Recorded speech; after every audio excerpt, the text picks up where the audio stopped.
Hi student, நம்ம இன்றைக்கி இந்த வீடியோவில் எதை பற்றி பார்க்க போகிறோம் அப்படின்னு பார்த்தீங்கன்னா SRM JEE மெயின் எக்ஸாமுக்கான டேட் அனௌன்ஸ்மெண்ட் பண்ணியிருக்காங்க. அதை பற்றி தான் இந்த வீடியோக்குள்ளே பார்க்க போகிறோம். JEE மெயின் எக்ஸாமுக்கான online application form October 31, 2025 to November 27, 2025 இந்த எக்ஸாமுக்கு நீங்கள் விண்ணப்பிக்கலாம்.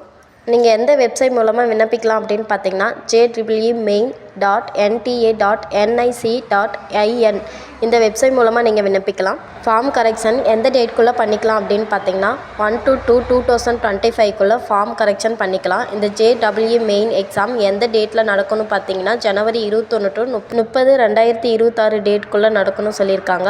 இதனோட ரிசல்ட் எந்த டேட்டில் அனௌன்ஸ் பண்ணுவாங்க அப்படின்னு பார்த்தீங்கன்னா February 12, 2026 அனௌன்ஸ் பண்ணிடுவாங்க. அடுத்த எக்ஸாம் பார்த்தீங்கன்னா April 1 to April 10, 2026 நடக்கும். இதனோட ரிசல்ட் எப்போ அனௌன்ஸ் பண்ணுவாங்க அப்படின்னு பார்த்தீங்கன்னா April 20, 2026 அனௌன்ஸ் பண்ணுவாங்க. இது வரைக்கும் சொன்ன இன்ஃபர்மேஷன் உங்களுக்கு யூஸ்ஃபுல்லாக இருக்கும்னு நினைக்கிறேன். மேலும் டீட்டெயில் தெரிஞ்சுக்கிறதுக்கு ஸ்க்ரீனில் தெரியும் நம்பருக்கு கால் பண்ணுங்கள். தேங்க்ஸ் ஃபார் வாட்சிங்.